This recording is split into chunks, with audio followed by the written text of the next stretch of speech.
Welcome to Delhi talks. இஸ் பாரி ஐயா அவர்கள் கடைசியாக நம்ம எதிர்பார்த்த விஷயம் ஏதாவது ஒரு சைடில் இருந்து ஏதாவது ஒரு மெசேஜ் கொடுப்பாங்க கரண்ட் ட்ராக்கை பற்றி அப்படின்னு யோசிச்சுட்டு இருந்தேன். ஃபைனலி இன்னைக்கு ஃப்ரைடே கொஞ்சம் நேரத்துக்கு முன்னாடி ஷேர் பண்ணியிருக்காங்க.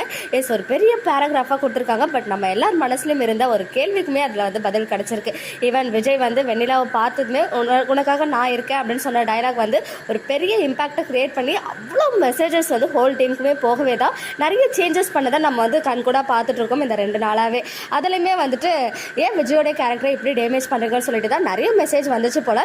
அதுக்கு தொடர்ந்து தான் இப்போது அவர் வந்து நிறைய டயலாக்ஸ் அப்படின்னு சொல்லிட்டு நிறைய விஷயங்கள் ஷேர் பண்ணியிருக்காங்க. ஸோ நான் அவர் சொன்ன மெசேஜ் அப்படியே படித்து காட்டினாலே உங்களுக்கு அழகாக புரிஞ்சிடும். முடிஞ்ச வரைக்கும் ஃபாஸ்ட்டாக படிச்சிடுறேன். விஜய் வெண்ணிலாவை பார்த்த அந்த திகைப்பில் அவளிடம் நான் இருக்கிறேன் என்று கூற வேண்டிய அவசியம் கதைக்கு இருந்தது. அந்த ஒரே நாளில் விஜயின் கேரக்டரை டேமேஜ் செய்ததாக அத்தனை மெசேஜ். ஒரு அசாதாரணமான சூழலை உருவாக்கிவிட்டு அதில் மனித மனங்கள் எப்படி இயங்கும், படிப்படியாக என்ன ரியலைசேஷன்களை கண்டடையும் என்கிற மாதிரியான சவாலான கதையின் போக்கு. இந்த குறிப்பிட்ட காட்சியில் காவேரி அதே வீட்டில் இருக்கும் வரை அவளை மிஸ் செய்ததாக தோன்றாத ஒருவன் இடம் மாறி நிற்கும் போது அவனுக்குள் ஏற்படும் மாற்றம் அவள் இல்லாமல் நான் இல்லை உணர்தலை அழுத்தமாக உணர்த்துகிறது. இது நிஜத்தில் கணவன் மனைவிக்குள் நடக்கும் உணர்தல். சண்டை போட்டுவிட்டு பேசாமல் கூட ஒரே வீட்டில் மாசக்கணக்கில் இருப்பார்கள். ஆனால் 2 நாட்கள் விட்டு சென்றால் 2 பேருக்குமே அது நடுக்கத்தை கொடுக்கும். எளிமையாக சொன்னால் இருத்தலின் அருமை இல்லாமையில் உணர்தல் என கொள்ளலாம். இந்த டிராக்கில் மாற்றி மாற்றி விஜய்க்கும் காவேரிக்கும் அவர் தம் கதாபாத்திர இயல்பு கெடாமல் வசனம் எழுதுதல் கத்தி மேல் நடப்பது போன்று இருக்கிறது. சவாலை ரசித்து செய்கிறேன். எனினும் எல்லோரின் எதிர்பார்ப்பையும் பூர்த்தி செய்ய இயலாத நான் யோசிக்காத கோணங்களில் ஸ்லிப் இருக்கவும் செய்யலாம். இயன்றவரை கவனமாக எழுதுகிறேன் அப்படின்னு சொல்லியிருக்காரு. இது நிஜமாவே வந்து அவர் சொல்லியிருக்க விஷயம் பார்த்தீங்கன்னா அவ்வளோ அர்த்தங்கள் இருக்குது. உண்மையாகவே ஒரு ஹஸ்பண்ட் அண்ட் ஒய்ஃப் 1 மாதம் இல்லை 1 வாரம் கூட சண்டை போட்டுட்டு வீட்டுக்குள்ளேயே பேசாமல் மூஞ்சி திருப்பிக்கிட்டு இருப்பாங்க. பட் ஒரு நாள் அவங்க இல்லாமல் அந்த இடத்துல வந்து நம்ம அவ்வளோ மிஸ் பண்ணுவோம். அவங்க ஹஸ்பண்டையோ இல்லை ஒய்ஃபோ யாராக இருந்தாலும் சரி. நான் அதெல்லாம் வந்து ஃபீல் பண்ணியிருக்கேன் ரியலில். அந்த விஷயத்தை தான் வந்து நமக்கு சொல்ல வராரு.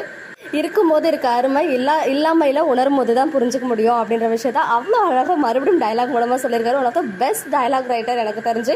இந்த ட்ராக்ல வந்து விஜய்க்கும் காவேரிக்கும் அவங்களுடைய கதாபாத்திர இயல்பு கெடாமல் வசனம் எழுதுறது பார்த்தீங்கன்னா கத்தி மேலே நடக்கிற மாதிரி இருக்குன்னு சொல்லியிருக்காரு. ஸோ நிஜமாவே இந்த சேலஞ்சை நான் ரொம்ப ரசித்து பண்ணிட்டு இருக்கேன் அப்படின்றதையும் அவர் வந்து நமக்கு தெளிவுபடுத்தியிருக்காரு. ஸோ சவாலான ஒரு கதை. பிகாஸ் இது வந்து நார்மலான ஸ்டோரி கிடையாது. அவ்வளோ ஃபேன்ஸ் வச்சுருக்காங்க. அவ்வளோ ஃபேன்ஸ்னால் சாதாரணமான ஃபேன்ஸ் கிடையாது. எங்கே பார்த்தாலும் வீக்கா. ஸோ அதனால் அவங்க ஒன்று சின்ன விஷயங்கள் கூட அவங்க பார்த்து தான் செய்ய வேண்டியிருக்கு.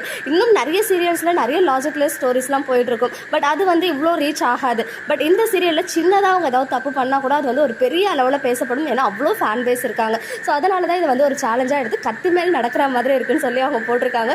கண்டிப்பாக அவருக்கு வந்து ஒரு பெரிய ஹேட்ஸ் ஆஃப் ஒன்ஸ் அகைன் சொல்லிக்கிறேன் பாரிஸாக இருக்குது. ஏன்னா அவருடைய ஒர்க்கை அவ்வளோ அழகாக பண்ணிகிட்ருக்காங்க. பிகாஸ் போன வாரம் திட்டினா அதே வாய் தான் இன்றைக்கி 2 நாள் எபிசோடை வந்து அவ்வளோ புகழ்ச்சியாக வந்து நம்ம பண்ணிகிட்ருக்கோம்.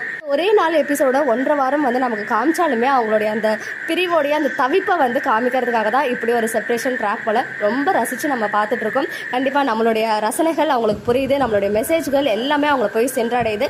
அதனால தான் கதையில் சேஞ்ச் பண்ணியிருக்காங்க. கண்டிப்பாக நம்ம நினைக்கிறத விடவே பியூட்டிஃபுல்லான ட்ராக் அப்கமிங்கில் இருக்குது. ஸோ மிஸ் பண்ணாமல் என்ஜாய் பண்ணி பாருங்கள்.